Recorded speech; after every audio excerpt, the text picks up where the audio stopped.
어린이 주일을 맞이해서 그림을 보면서 저희들이 몇 가지 좀 보도록 할게요. 네, 다음 세대를 향한 하나님의 마음. 네, 지금 이제 그 교회의 성장이 멈췄다고 하는데요. 교회를 안 가고 안 나가고 그 다음에 또 교회 수가 자꾸 줄고 되게 큰 일이죠. 선교사도 줄고 많이 이렇게 줄고 있는 위기인데요. 주는 거 정도의 위기가 아니라 제일 큰 위기는 뭐냐면요. 교회 다닐 사람이 없어져 버리는 거예요. 애들이 지금 많이 없어요. 뭐 이건 오늘 내일의 이야기가 아니죠. 그래서 이 교회가 뭐 심한 말로는 그냥 뭐 제일 빨리 우리나라가 없어지는 나라 중에 하나가 될 정도로 위험한 얘기들을 많이 하잖아요. 좀 다른 나라 사람이 얘기해서 기분이 안 좋긴 하지만 현실적으로 통계적으로 보면 많은 사람들이 지금 이제 교회에 많이 못 오고 예배를 많이 못 지키는 그런 상황이 된다는 것이죠. 그래서 저희가 오늘 어린이 주일로 이렇게 지키고 있지만 강조하고 있지만 조금만 줄여주세요. 이제 오늘만 어린이 주일이 아니다. 오늘만 어린이 주일이 아니라 다음 세대의 그 매일매일이 이제 매일이 어린이 주일이다. 그래서 오늘만 한 달에 1년에 한 번, 5월에 한 번만 어린이 주일 지키는 것이 아니라 매번이 이 어린이를 또 우리 자라나는 귀한 차세대들을 또 연약한 자들을 잘 봐야 되는 거죠. 그래서 다음 세대를 향한 교회의 평생 사명이 바로 이 어린이 주일이다. 그래서 어린이는 작은 존재가 아닙니다. 네, 보시면 페이지. 네, 어린이는 작은 존재가 아니다. 어린이는 좁기 때문에 애들은 가라, 시끄러워, 예배하는데 방해가 돼, 이렇게 생각하는 경우가 있는데요. 세상은 크고 멋있고 막 준비된 것을 뉴스화 하잖아요. 그래서 애들과 같이 필요 없는 존재, 작은 존재는 이렇게 귀한 존재가 아니라고 하지만 성경은 그렇게 생각 안 합니다. 성경은 작은 존재가 귀한 존재이다라고 얘기하고 있어요. 아이의 가치는 성적도 잘 받아야지 아이가 좋다, 이런 게 아니에요. 네, 아이의 그리고 성적표 있지 않고 하나님의 형상에 있다. 하나님의 형상. 하나님의 형상은 뭐죠? 우리가 지금 예배드리죠. 인간은 영혼. 하나님도 영적인 존재예요. 그래서 예배드릴 때 어떻게 드려야 돼요? 영적인 접근을 하셔야 돼요. 영적인 접근이라는 것은 종교성, 인간에게만 갖고 있는. 걔가 아무리 똑똑해도 걔에게는 예배 드릴 수 있는 그런 부분이 없어요. 신기하게 예수님을 안 믿는 전 세계의 어떤 사람들도 다 동일하게 갖고 있는 게 미개한 아프리카 사람들이라고 보여지는 무슨 아프리카 토인 이렇게도 얘기하죠. 이런 사람들도 인간의 형태는 영성이 있어서 예배성이 있다, 종교성이 있다, 이런 게 되게 특별한 점입니다. 그리고 걔가 뭐 이렇게 냉장고 텔레비를 만듭니까? 못 만들어요. 인간만 창조성이 있어요. 하나님의 형상을 지은 우리 인간만이 하나님처럼 무엇을 창조할 수 있는 거예요. 대단한 존재이죠. 우리는 또 사랑할 수 있고 영적인 존재이고 인격이 있고 배려할 수 있는, 그리고 또 한 가지는 사명이 있어요. 여러분들은 사명이 있습니까? 네, 사명이 있어야 돼요. 이 비전이 없으면, 묵시가 없으면 내 백성이 망한다고 했어요. 우리가 이렇게 넉넉고 이러고는 안 되고요. 딱 눈을 뜨고 눈 한번 불 아래 떼보세요. 한번 이렇게 탁 사명을 사명을 감당할 수 있도록. 사명이 없는데요? 그럼 기도하면 돼요. 인간은요, 원래 태어나면서부터 그런 영적인 존재, 하나님의 형상에 따라서 지은 존재이기 때문에 사명이 있게 돼 있어요. 목표가 있고 방향이. 그래서 하나님을 만나야지 그게 제대로 이렇게 형광등에 불이 들어오는 것처럼 이 하나님을 만나는 게 그렇게 중요한 것이죠. 이 아이는 성적표 순이 아니라 이렇게 아주 하나님의 형상을 따라서 만들어진 존재라는 사실을 먼저 얘기하고, 마태복음 4장 19장 14절 한번 읽어보겠습니다. 시작. 어린 아이들을 용납하고 내게 오는 것을 금하지 말라. 천국이 것이니라. 그래서 어린 아이들이 오는 것을 용납하라 그랬어요. 근데 사람들은 예수님 바빠. 애들은 가라. 애들은 뭐 시끄럽기만 하고 나가 놀아. 이런 게 절대 아닌 거예요. 어린 아이들에 대해서 오늘 주일 설교를 하고 있지만 여기 계시는 모든 분들이 다 하나님의 어린 자녀들이에요. 여러분들이 어린아이고 저도 어린아이예요. 그래서 우리는 하나님 보실 때 우리는 점수나 성적표로 보지 않고 하나님의 형상으로 보신다고 했어요. 아이들은 조용히 있어야 되는 존재가 아니에요. 애들이 여기에 한 명 있어서 막 떠들그러면 보이지 않는 레이저 광선 눈빛으로 애한테 딱 이렇게 조용히 해. 이런 눈빛을 줄 때가 있는데요. 애들은요, 어른 이렇게 조용히 설교를 듣죠. 제가 어려서부터 전도사가 되면서부터 제일 많이 한 게 유초등부 전도사를 오랫동안 했어요. 제가 이거 지금 정말 오래간만에 이런 그림 같은 거 만드는 거를 파워포인트가 막 나오기도 전에 빔 프로젝터가 있으면 완전 교회가 난리 나는 옛날 OHP를 했잖아요. 그죠? 그래갖고 애들에 대해서 제가 시청각을 많이 해서 이게 한마음에 와갖고 지금 다시 사용하게 될 줄은 제가 생각도 못했는데 애들은요 시청각이 정말 중요해요. 그 그림을 정말 중요하게 생각해요. 그래서 옛날에 막 인터넷에서 찾는 게 하여튼 시청각이 되게 중요해요. 근데 애들은 안 듣는 것 같지만 막 떠들면서도 다 들어요. 근데 어른은 듣는 것 같고 되게 집중을 잘하는 것 같은데 내가 그걸 다 안다는 거 아니에요 지금. 애들은 콩나물에 그 시루가 있잖아요. 물이 빠지잖아요. 근데 지나가려면 콩나물이 쑥 커져 있어요. 이런 거하고 똑같아요. 그래서 애들에게 조용히 해. 이건 안 되는 거예요. 애들은요 돌아다니면서 아무리 조용히 이렇게 해도 애들은 돌아다니는 게 어린 아이의 특징인 거예요. 그거를 잘 보고 애들은 몸으로 은혜를 받는다 그래요. 몸으로. 그리고 20분 이상 설교를 하면 안 돼요. 애들은 씨앗이 작지만 그 안에 숲이 들어가 있잖아요. 그렇죠? 그리고 적은 물이지만 그 물을 목마른 사람에게 주면 생명을 구할 수 있는 거예요. 작은 것 같지만 너무나 귀중하다 이 말이죠. 아이가 지금은 작지만 커갖고 성도가 됩니다. 이건 틀린 말이에요. 아이는 어린 지금도 이미 성도예요.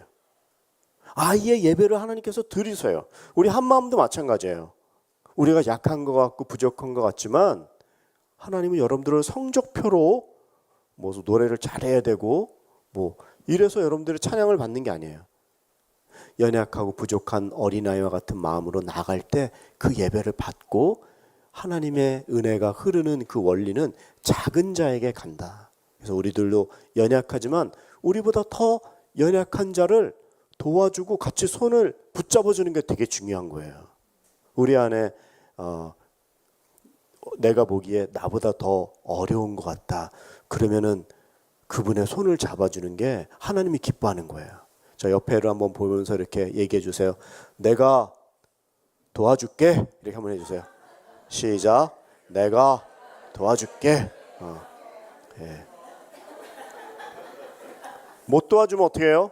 함께 있어주는 게 도와주는 거예요. 예. 몇 시부터 딱 있는 게 아니라 그걸 발견하면 또 막 목사님에게 전화해갖고 이 사람이 힘들어요 이런 방법도 있지만 순장님에게 전화한 것도 있지만 내가 발견한 그 즉시 같이 있어주고 손을 잡아주고 이게 하나님이 기뻐하는 모습이다 이 말이죠. 자, 우리는 보시면 예배의 그 자리에 데려오는 것이 애들의 그 신앙 교육의 처음이에요. 이게 애들에게 하는 설교 같지만 사실 어른들에게 다 동일한 거예요. 예배를 드려야 돼요. 예배로 데리고 와야 돼요. 예배의 습관이 아이의 영혼에 그 길을 만들어주죠. 어릴 때부터 예배의 자리에 앉는 아이들은 인생의 방향을 하나님께 맞추는 법을 배우게 됩니다. 할렐루야. 데려와야 돼요. 같이. 얘가 알겠어? 아니에요. 다. 그래서 잠언 22장 6절에 보면 읽어보세요. 시작. 마땅히 행할 길을 아이에게 가르치라. 그리하면 늙어도 그것을 떠나지 아니하리라. 애들일 때, 어릴수록 얘가 뭘 알아? 그때 아는 거예요. 사실 이렇게 크기 전에 청소년기가 중요하고 유소년기가 중요해요. 아동 때. 더 중요한 건 3, 4살. 더 중요한 건 영유아. 얘네들 모를 것 같죠? 얘네들 다 압니다. 걔네들 눈빛 보세요. 갓난 애기라도요. 애들이 일주일마다 애들이 바뀌잖아요. 몸도 바뀌고. 그 습득력이 엄청난 거예요. 그래서 얘네들이 배가 고프다. 운다 그러면 애기들이 우는 이유는 몇 가지 있어요. 배가 고플 때 울어요. 몸이 덥거나 춥거나 온도에 민감해요. 안 씻으면. 또 안아달라고도 울어요. 거짓부렁 울음도 있어요. 엥엥. 다 알아요 애기들. 그러니까 어릴 때면 어릴수록. 더 중요한 얘기는 사실은 만나기 전에 이렇게 아기를 갖기 전부터 기도하고 아기를 갖는 게 또 그렇게 중요합니다. 이 조그만 DNA인데 거기서 이렇게 쫙 퍼지는 거예요. 그게 정말 어리면 어릴수록 얘가 뭘 알아가 아니라 정말 너무너무 중요하다는 것이죠. 어린아이에게 어리면 어릴수록 가르치면 그것을 늙어서도 떠나지 않는다.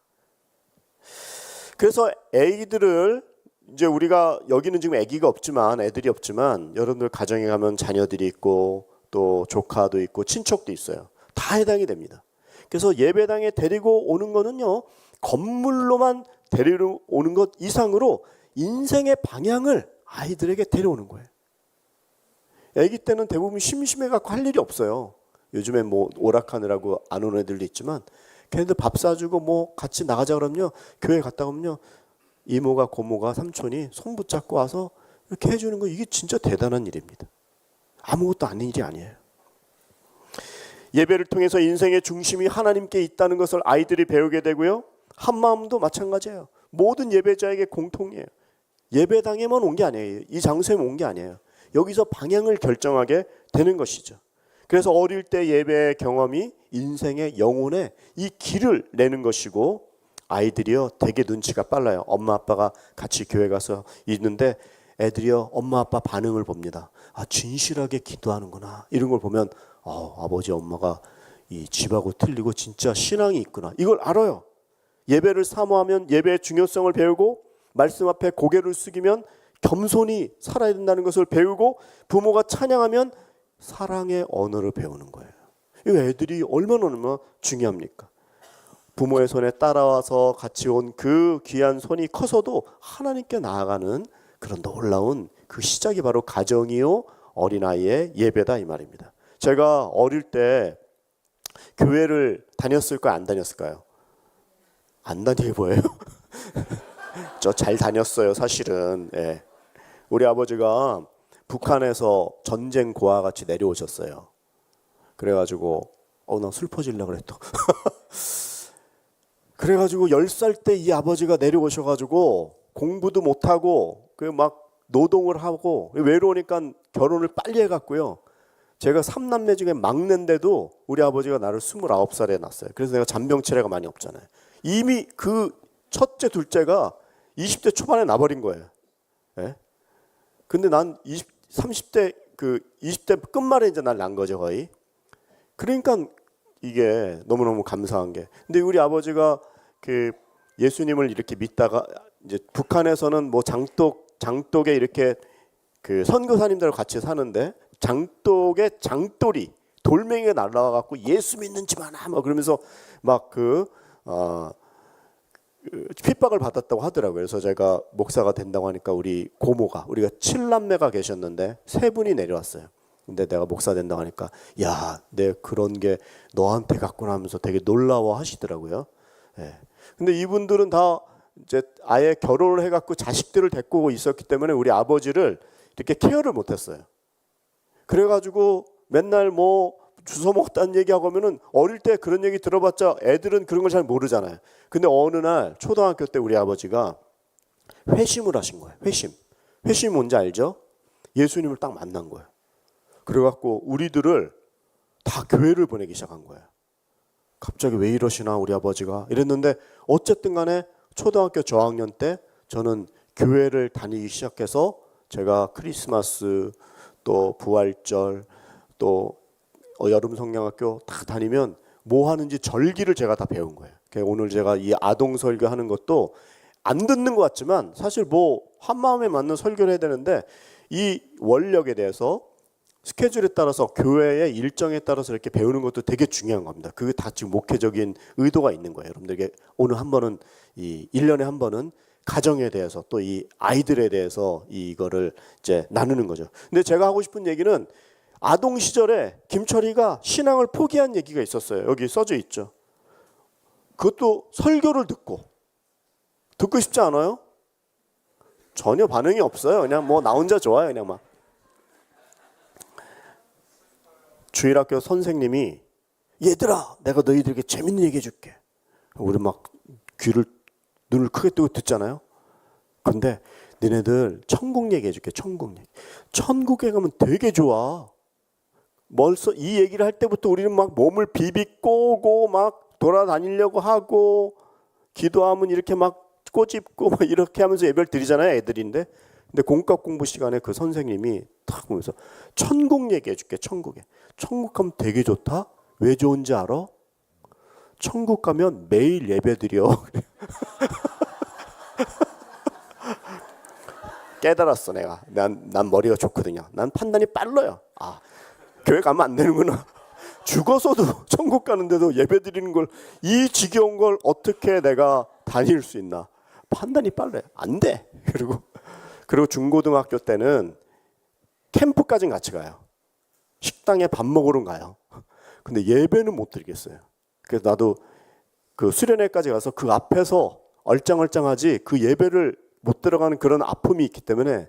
왜냐면 너무 믿어지지가 않는 거예요. 여기에도 그런 분이 있을 수 있어요. 다 이해해요 내가. 근데 제가 이런 사람이 목사가 됐잖아요. 제가 제일 중요하게 여기는 게 말씀과 기도예요. 예배밖에 없어요. 일본에 제가 23년 살았다 그랬죠. 목회만 우리 온누리 교회에서 18년간 비전교회 나가서 했는데 일본인이고 무슨 외국인이고 상관없어요. 영혼이 있는 존재라면 말씀과 기도로 바뀌어요. 예배로 바뀌어요. 그 예배가 지겹다고 생각했던 제가 예수님을 체험하고 만나서 일본의 선교사 같은 목회자로 가서 있었는데도 지금 제일 강조하는 건 예배밖에 없다. 한 마음이 변할 수 있는 건 뭐가 있을까요? 뭐 제가 뭐 변해야 된다. 이런 건 전 안 해요. 뭐 제가 막 붙들고 이러진 않아요. 그냥 52주 하나님 말씀을 늘 전하고 예수님 중심, 십자가 중심, 교회 중심, 말씀 중심 그냥 그거를요. 그냥 지난한 것 같이 그냥 평범한 것 같은데도 계속하다 보니 오늘도 이렇게 시루에 물이 떨어지는 거예요. 그래서 콩나물 같이 이렇게 자라는 거예요. 앞으로 저는 여러분들이 놀라운 일을 할 수 있다고 생각합니다. 여기 다음 페이지를 보세요. 그러려면 또 이 아이를 위해서 기도하는 사람들이 필요해요. 신앙교육은요 잔소리보다 기도로 시작됩니다. 우리 한마음도 마찬가지죠. 내가 한마디만 할게. 그 말 하면 안 돼요. 그 말을 하면 안 돼요. 어떻게 해야 되죠? 기도해야 돼요. 내가 한마디만 할게. 그 말을 기도하고 주님. 그러면 절대 문제가 생기지 않습니다. 왜 이 기도가 필요하냐? 아이를 바꾸려고 하기 전에 그 은혜를 경험한 사람이 무릎 꿇고 기도하는 존재가 필요한데 여러분 제가 이 얘기를 여러분들 아시는 내용일 거예요. 어떤 아이가 있었는데 이 어린 아이가 고통이 이만저만한 고통이 아니에요. 어릴 때부터 먹을 게 없고 가난한 집에서 태어났고 엄마는 일찍 돌아가셨어요. 아버지는 애들을 돌볼 수가 없죠. 아버지가. 그래가지고 너무 힘들게 살다가 자기 동생하고 빈민 수용소에 들어가게 됐어요. 그래갖고 거기서도 먹을 게 없어갖고 애가 동생이 죽었어요. 거기서 영양실조로. 슬프죠. 그리고 이 친구도 먹을 게 없으니까 이 영양실조로 눈이 거의 멀었어요. 눈병 때문에. 근데도 이 친구는 계속 공부를 하려고 하는 거죠. 그래서 퍼킨스 맹인 학교에 들어가가지고 눈수술을 받으면서 눈이 이제 조금 시력이 회복이 되고 조금 됐는데 신문에 광고가 났잖아요. 뭐라고 났어요? 보지도 듣지도 말하지도 못하는 한 소녀의 가정교사를 구한다. 딱 자기 눈이 안 보였던 자기였는데 나보다 더 어렵구나. 말도 못해? 듣지도 못해? 보지도 못해? 그러니까 이 분이 가정교사로 가가지고 그 아이의 손을 붙잡고 손에다가 워터 써주는 거예요. 그러면 그 아이가 보면서 처음으로 모든 이 암흑과 같은 안 보이는 애에게 사물에는 이름이 있다는 걸 배웠다는 거예요. 그래서 물이야, 워터 써보고 이렇게 만져주게 하고. 그래서 막 이 아이가 엄청나게 이제 공부를 하는 거죠. 폭발적으로 막 배우는 거예요. 그리고 아이가 뭐 가정교사니까 1년, 2년 하고 끝나는 게 아니라 그 아이의 평생 같이 가 준 거죠. 인생을. 단순하게 글자를 가르쳐 준 것도 아니에요. 그 소녀의 인생의 문을 열어준 거예요. 누구예요? 애니 설리반, 헬렌 켈러. 너무나 유명한 얘기죠. 일부러 이름을 안 썼어요.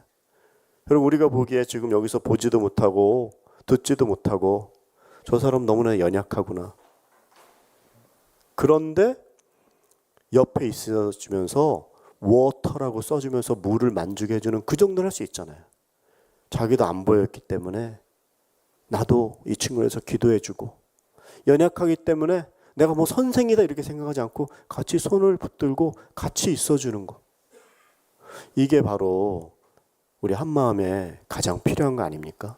또 어린아이와 같이 약한 그런 존재가 있으면 그분들에게 실질적으로 어린 연약한 조카나 있다면 그 친구들을 데리고 교회 오게 하고 신앙으로 이끄는 일이 너무나 귀한 일이라는 것이죠.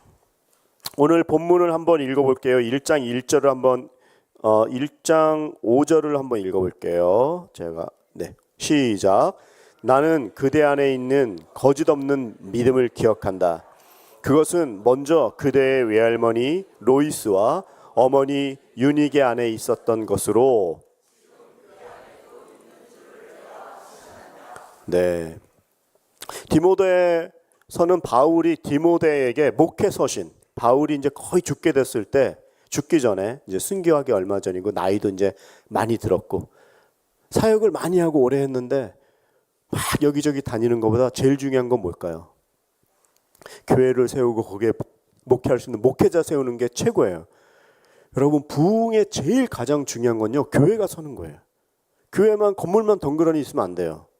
거기 성도들을 케어하고 목회할 수 있는 목회자가 중요해요. 건물은 어떤 의미에서 나중이에요. 사실 목회자가 있으면 돼요. 정말 사랑하고 기도하고 말씀을 가르치고 구원에 대해서 설명할 수 있는, 저는 우리 한마음 성도님들이 내가 구원받은 게 뭔지를 깨닫고 사람들에게 구원이 뭐다 하면서 성경적으로 이렇게 설명할 수 있는 수준까지 한 분 한 분 가기를, 이제 그거를 제가 이 목회적으로 여러분들을 좀 더 봐야 될 부분이에요. 지금은 아직도 우리는 허니문이에요. 그렇죠? 나만 허니문인가요? 네. 나 아직 뜨거워요. 네, 여러분들께서 이제 딱 보면은 이분들이 구원의 확신이 있는지, 아니면 구원의 확신을 가지고 누구에게 가르칠 수 있는지, 이 정도까지 시간이 걸려도 괜찮아요. 그렇지만 중요한 건 이게 더 중요한 거예요. 바울에게 있어서 디모데가 그렇게 아주 유능한 청년이었고 미래가 밝은 그런 친구였지만 이 아이를, 이 디모데를 소개할 때 뭐라고 써져 있습니까? 너 안에 있는 거짓 없는 믿음을 내가 기억한다. 그런데 먼저 너의 외할머니 로이스 그리고 어머니 유니게로부터 흘러왔던 그 믿음의 확신을 내가 기억한다라고 얘기하는 거예요. 디모데야 훌륭하다 이런 것보다 그 믿음의 뿌리를 소개해주고 있는 거예요. 믿음이 단순한 개인의 선택이 아니고 가정 안에서 흘러가는 영적인 유산인 거예요. 우리 한마음에 들어올 때에도 잘 몰랐다가 예수님을 알게 되고 이런 아름다운 믿음의 전통이 흐르는 거예요. 연약한 분이 연약한 분을 이렇게 붙잡아 줄 수 있는 데가, 예배도 이런 예배가 그렇게 흔치 않은 거잖아요. 근데 그 안에서 복음을 설명할 수 있고 약자를 보호하고 하나님의 형상을 회복하는 이런 놀라운 공동체가 된다면요, 여기는 정말 듣도 보지도 못했던 놀라운 정말 예배, 놀라운 천국의 장소로 바뀌는, 우리가 지금 그 자리에 서 있는 것이죠. 영적인 유산이 흘러가는 거예요. 가장 오래 남는 교육은요, 학원이 아니라 하나님의 말씀입니다. 가장 깊이 새겨지는 것은 솜씨 있는 어떤 말솜씨가 아니라 부모가 하나님 앞에 제대로 서 있는 예배 드리는 모습이에요. 여기에 좀 저는 가정이 같이 나오는 게 얼마나 감사한지 몰라요. 우리 와이프도 여기 있지만 저도 사역이 많으니까 여기저기서 가야 될 때도 있고 할 때인데 우리 와이프가 한 마음에 자기는 가서 예배를 같이 드리고 싶다라고 얘기하는 게 뭘까요? 이 공동체가 너무너무 중요한 거예요. 뭐 아직은 뭘 하고 뭘 잘하고 이런 차원이 아니라 공동체 같이 있어주는 거예요. 예, 같이 기도하고 또 그런 예배 드리는 모습, 대화하는 모습, 또 이렇게 격려하는 모습, 이런 것들을 통해서 저희가 어쨌든 간에 단 한 분만이라도 영적인 유산이 흘러간다면 얼마나 귀합니까? 어릴 때는요, 복음을 더 잘 깊이 새겨지기 때문에 잘 듣습니다. 윤희계의 기도소리, 엄마의 기도소리, 외할머니 로이스의 신앙의 모습이 디모데의 영혼 깊이 남아 있는 것이죠. 또 그림을 하나 보십시오. 이게 안 보이는데요. 나왔나요? 네, 한번 읽어보세요. 시작. 세상의 교육은 아내의 신앙의 교육은 아이의 방향을 만들어줍니다. 교육은 실력이지만요, 실력이 좋은데 이상한 거 하시는 분들도 많거든요. 실력이 아니에요. 특히 우리는 신앙 교육으로 인생의 방향을 여는 이런 귀한 일들이 어릴 때부터 너무나 중요하다는 것이죠. 자, 오늘 설교 말씀 마치려고 해요. 마지막에 한번 1번 한번 읽어보세요. 시작. 믿음은 한 사람에게서 끝나지 않고 다음 세대로 흘러가야 합니다. 오늘 우리 한마음에서도 뭐 우리의 자식은 아니지만 여기에 처음에 오시는 분들 따뜻하게 손을 잡아주고 또 그 순 안에서 같이 기도해드리고 이런 영적인 아름다운 믿음이 흘러가는 아름다운 공동체. 두 번째 읽어보세요. 시작. 어린 시절의 신앙 경험은 영혼의 길을 냅니다. 윽박지르거나 막 빨리 급하게 하지 마시고 그냥 계속해서 그 길을 자꾸 가는 거예요. 하정원도 손잡고 같이 가주시고 오며 가며 대화하시고 길도 알려주고 이렇게 그 길을 자꾸 내다보면 거기에서 놀라운 일이, 처음에 하정원이 생기고 저희 예배가 생길 때 어려운 점도 많았는데 그런 작은 헌신과 그 길을 계속까지 이어지는 아름다운 유산과 이 전통으로 얼마나 귀한 공동체입니까? 세 번째도 읽어보십시오. 세상의 교육은 실력을 만들지만 신앙의 교육은 방향을 만듭니다. 저도 목회자로서 뭐 공부 이런 게 아니라 늘 말씀 읽고 기도하고 평일에도 모여서 이렇게 같이 공동체로 두세 명이 모이더라도 하정원에 오셔서 함부로 쓰면 안 되겠지만 잘 보고돼서 이렇게 오고 가는 걸 알게 하면서 잘 여러분들이 더 많이 지금과 같이 많은 이런 교제와 이런 아름다운 일들을 방향을 점점 잡아가는 그런 공동체가 되고 있죠. 지금 더 잘하고 계시는데 그 길을 우리가 귀한 일이다라는 것을 서로 알고 먼저 오신 분들은 좀 그렇게 계속 좀 격려하면서 손을 이끌어 주시면 좋겠다 이런 말이에요. 마지막 시작. 어린이는 미래의 교회가 아니라 오늘의 교회예요. 나중에 커서 얘가 이제 크게 되면 뭐 교회도 세워지고 이런 게 아니에요. 지금 성도예요.